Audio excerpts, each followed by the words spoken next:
ẹ̀yin tèmi nílé ẹ má gbé kúrò ńbẹ̀ ẹ má wo Bisi Ologe Show ẹ ṣáà rí.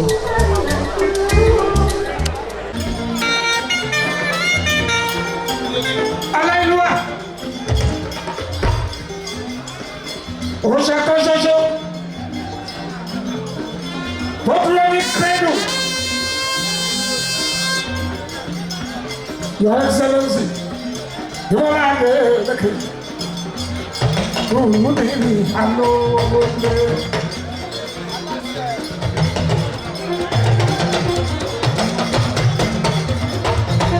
Ọlọ́run tó ní orí bẹ́ẹ̀, ẹ̀dá àgbàbí ọlọ́run ọba.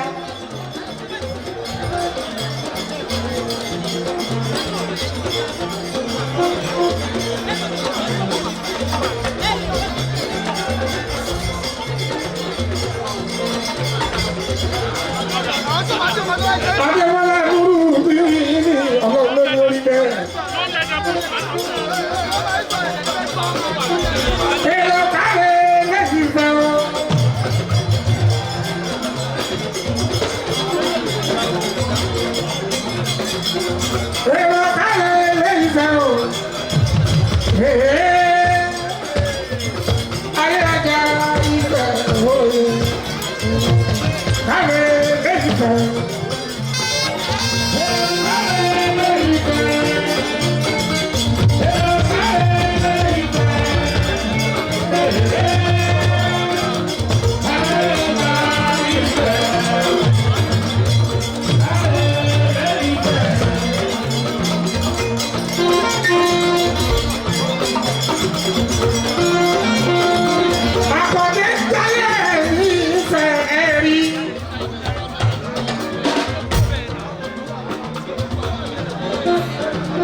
Ademola Adeleke, congratulations, ọlọ́run ọba ṣe.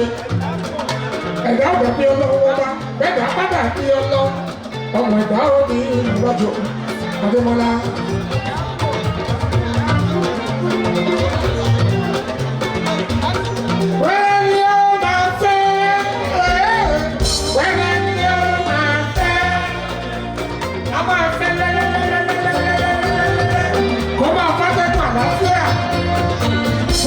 Ilé ìṣúná káàkiri gbogbo Nàìjíríà. Ọ̀rọ̀ ní iṣẹ́ lẹ́lẹ́ ní yóò máa fẹ́. Lẹ́lẹ́ ní yóò máa fẹ́. Àṣìyá ọmọ Adeleke lẹ́lẹ́ ní yóò máa fẹ́.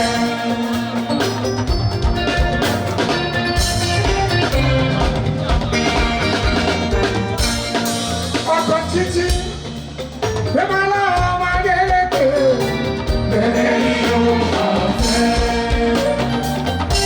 Alẹ́ ìlú ẹ̀ ló sọ bẹ́ẹ̀, ó ní káàbọ̀ sílẹ̀ o, káàbọ̀ sílẹ̀ o.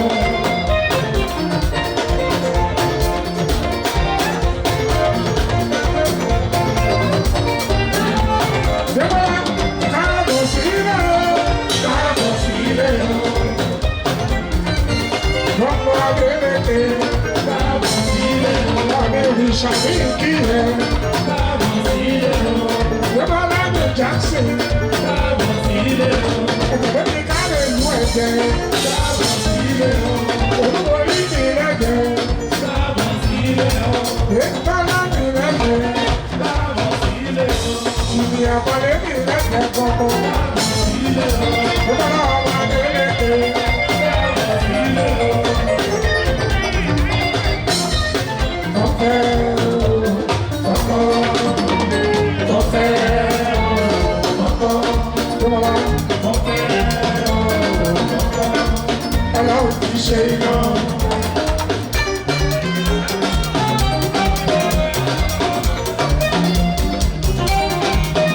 Your Excellency,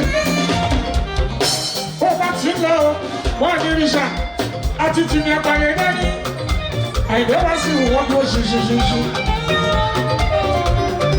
Aláìlúwà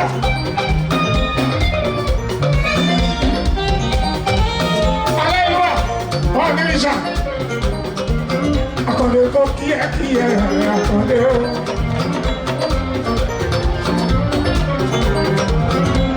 Yorùbá máa ń kọ́dá wọ́n máa ń kọ́dá wọ́n máa ń gbọ́dá wọ́n lọ́sẹ̀ kó òun mi o. Lọ́sẹ̀ rẹ̀ mi lórí torí pé mo jẹ́ Yorùbá. Ẹ̀yin ọba lábẹ́ lábẹ́ ẹ̀kọ́ kọ́ Yorùbá o. Kábíyèsí òní èyí ṣá o. Kábíyèsí.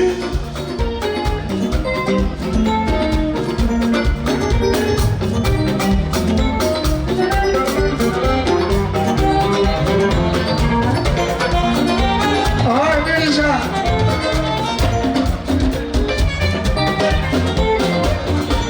Ó ṣe kábíyèsí ọba tó tó bí ẹrọ ọba rẹ̀ bí oṣù àrólé Odùduwà Ọ̀jájá ti dé ọba Adéyẹyè o.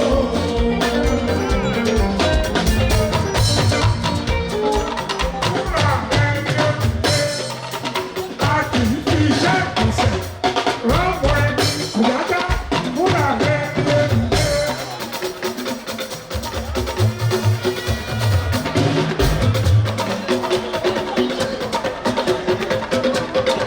Kábíyèsí ọba tó tóbi ẹrọ ọba rẹ̀ bí oṣù àrólé Odùduwà Ọ̀jájá ti dé ọba Adéyẹyè o.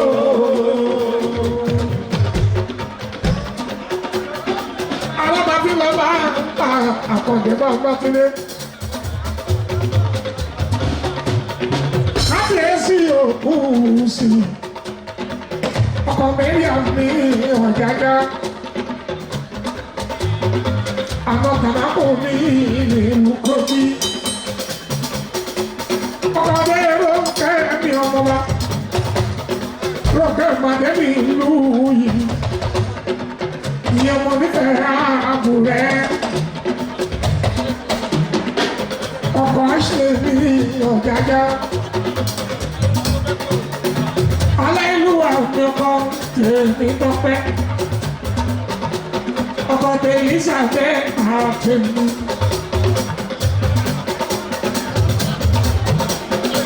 Ọkọ̀ Bọ́láṣàlẹ̀ Ọ̀kàrẹ̀ Ọ̀jájá àròlé Odùduwà.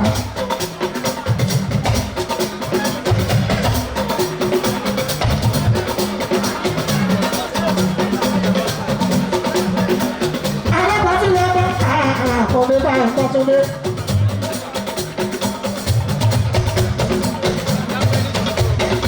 Torí ọba kò ń ṣe kọ́ńdúkọ́ńdú.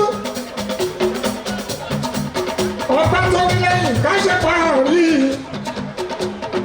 Ọ̀jájá ògùn sí mi.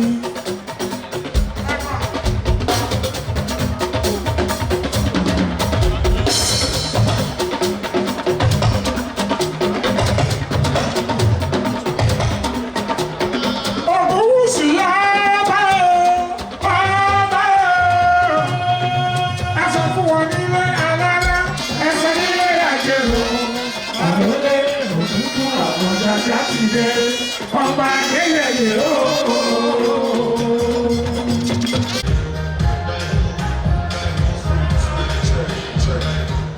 Ọ̀dọ́.